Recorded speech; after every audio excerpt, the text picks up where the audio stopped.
Siyempre po, super thankful po kami and honored po kami to be part of the growing P-pop community po here in the Philippines po. And it's all thanks po sa Sparkle GMA po and sa mga tao pong behind sa amin na tumutulong. So, super thankful po kami sa mga opportunities po na nabibigay po sa amin. We feel very proud po knowing na kahit mga bata pa rin po kami, parang nagkakaroon po kami ng motivation para pakita sa kanila na kaya po namin makapagsabaw. Yes bro.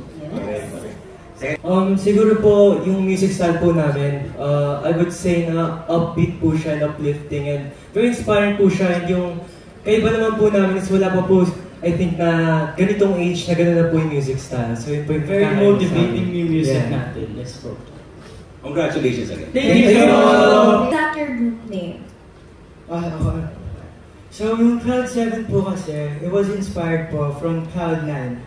So Cloud9 po kasi, di ba, pag sinasabi po yun, it's about happiness, nag-enjoy lang po, ganun. Uplifting. Very uplifting po, very light lang, ganun. And yun po yung gusto namin maramdaman po ng mga nanonood po sa amin, na nakakita po sa amin, na nagpe-perform, ganun. And instead po of Cloud9, dahil 7 members po kami, ginawa po namin Cloud7. And actually, tinatawag po rin po namin yung mga fans po namin na Rainbows po. Kasi po, pagka may clouds po, there's always a rainbow rin. Tapos, yung rainbows po na colors is nire-represent po each and every one po sa amin. I'm green, Egypt's red, Kairos I'm blue po. yes. Orange po ako. Ganun po, so, yeah. Okay, so next question po. How does it feel to be the youngest P-pop group? Siyempre po, ano po kami, very proud po kami, very masaya po kami kasi yun nga po, at this age, at a very young age po, nagkakaroon po kami ng moment para i-showcase po yung mga talents namin, para mapakita po namin yung mga kaya namin gawin.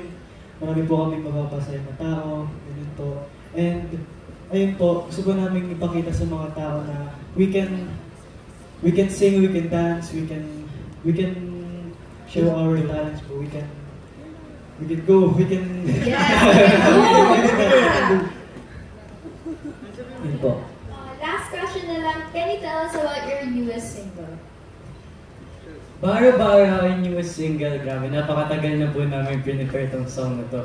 It's actually about being proud of something you're good at. It's showing off your skills at something you're good at. Kasi syempre pag napakagaling mo sa isang bagay, ibig sabihin hindi mo to binara-bara. So tulad namin, gusto namin sabihin sa mga tao, sa mga rainbows, sa mga nanonood na dapat yung mga tinatago nyong kagalingan, yung mga skills nyo, dapat hindi nyo tinatago and dapat nilalabas nyo. Kasi syempre, magaling kayo dyan, hindi nyo binara-bara yan. So yun po yung gusto namin ilabas na message sa newest single po namin. Thank you po. Thank you, Sandy. Ayan, very uplifting talaga yung music nila, bara-bara. Ang gusto po namin na ma-feel nila is ma-inspire po sila, motivate po sila sa mga songs din po namin and samahan po nila kami sa journey po namin. Kaya tara na, samahan niyo po kami. Yes po, marami pa kaming songs na release, more shows, more collaborations. So yes po, you can expect many more events from Cloud7 to come po. Okay. Kaya funny po, sobrang dami po kasi.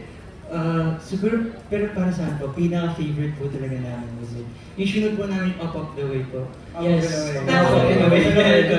Talagang lumaki po yung bonding talaga namin doon. Nag-wrestling kami, like, pwede ba mag-spoil? Pwede ba mag-spoil? Pwede daw ba? Pwede po ba? Pwede na. Nagbigayan po kami ng gifts and ayun po, pinakita po talaga namin na we know each other and yeah. It didn't feel like it was just like we were playing with each other, we were just bonding. Parang nag-outing lang tayo. Yes po. So isa po yan sa pinaka-memorable naming experiences sa training school namin and sa journey papunta sa bagong launch po ng song namin. Speaking of workshop and training, kumusta yung experience niyo? Ayun po, araw-araw po kami nagsasama-sama, araw-araw na po kami nakikita and nagiging masaya naman po kasi mas lumalim po yung bond namin, mas naging deeper po yung relationship namin, yung chemistry po namin. Tsaka po, pag kami training po kami, super excited po kami pumunta kasi po, marami po talaga kami natututunan from our coaches po and mga people behind po sa amin yung Sparkle po na pinaprovide po nila mga coaches. Super dami po namin natututunan. So, nabuboost po yung confidence namin, especially when performing po, ganun po. Tsaka outside GMA, hindi pa namin na-experience yung sobrang hirap na training na binibigay sa amin ng GMA. Kaya very excited po kami na very thankful and excited syempre. Well, as for me, parang ang dami lang kasi P-pop group dito sa atin. So meron ba kayo nilo-look up na P-pop group? Sabay. Okay. Isa lang! Okay, sige po! 1, 2, 3, go! Thank SB19! you. Of course! Okay, thank you so much! Ano na kayo sa reality TV? Paano naman ang acting? Interested ba kayo sa acting? Well, actually po, kami po, dahil nagka-show na rin po ako, nag-appear na rin po ako sa show called po ng araw. So, napag-usapan rin po namin, napag-desisyonan po namin na willing po talaga kami, and excited po kami na to explore other things po other than singing and dancing po. Super open po yung door namin dahil yun, as a group nga po, gusto po namin talaga mag-explore. And then, super happy po kami dahil pinaprovide po kami ng GMA Sparkle po ng acting workshop until na po. So yun, very excited po kami and open door nga po. And given the chance po na mag-acting po kami, siguro kapag ako po mag-acting, mga related to singing and dancing, sa'yo ba, Fian? Ako, feel ko mga batang riles. Kasi batang riles ba? Ano ba nabasa? Pwede Pwede sa nga dugo ko. Okay, balik naman sa singing. Gaano kayo ka-involved sa songwriting and composition ng music niyo? What we contribute po sa paggagawa po ng kanta po namin is that we gave ideas po. And syempre, hindi lang po kami nagbibigay ng ideas individually. Nagko-collaborate din po kami ng mga members namin. Sama-sama po kami nagbibigay ng ideas kung ano ba yung gusto niyo mga kanta, vibe, kung anong pwedeng part dito, sino pwedeng kumanta na itong part na to, yes po. Tsaka, Kung lalagyan ng ad-lib, ganun. Binibase po namin siya sa inspiration po namin about our dreams. Kasi back then and right until now, big dreamers pa rin po kami kasi we want to explore around the world pa since bata pa po kami. And yeah, binibase na lang po namin doon sa gusto po namin gawin experiences po. Thank you. Thank you po. Youngest, syempre po, what makes us stand out from different P-pop groups is that we have the help, we have the backup of Sparkle and GMA po. Tumutulong po sila sa amin, ginaguide po kami ng maayos para po unti-unti po kami maging one of the best and syempre, parang unti-unti pong maabot yung mga pangarap po namin. So, I think yun po yung meron kami na wala pa ibang P-pop groups din po. Yun po, thank you po. Tapos, tuwing narinig po nila yung song Tara na re-remind po yung Rainbows na I miss Cloud 7. Kaya, parang yung Tara na po, sinisimbolize na po yung name po namin as Cloud 7. Tsaka, naging special na po yung song na yun sa amin. Tsaka yun rin po yung nag-remind sa amin na basta sama-sama po kami, kaya-kaya po nang gawin lahat ng gusto po namin. So, basta sama-sama po kami. Cloud 7. Thank you. Congratulations. Hope to Thank see you. Hope to see you sa international scene. Yes. Yes! Magdidilang ang hell si Sir, diba? Pero Fan base ninyo, no? Do you have any message to your fans here in the Philippines and around the world?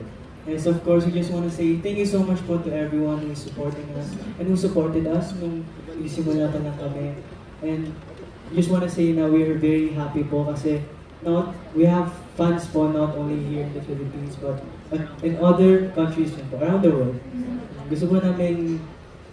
Mag-promise po kami na we will do much better. We will keep on improving po para sa mga fans namin kasi sila po yung motivation and inspiration po namin. Thank you po. okay, thank you, Chad. And then, sa aming media friends for joining Cloud7 in their launch. I know sobrang excited nilang magpakilala sa inyo. And ihanda sa inyo yung newest single nila this afternoon. Thank you so much for your curiosity about them. Again, you can stay curious and follow them on their social media pages. And please use the hashtag Cloud7officiallaunch. So to commemorate this special day, let's have a quick photo op.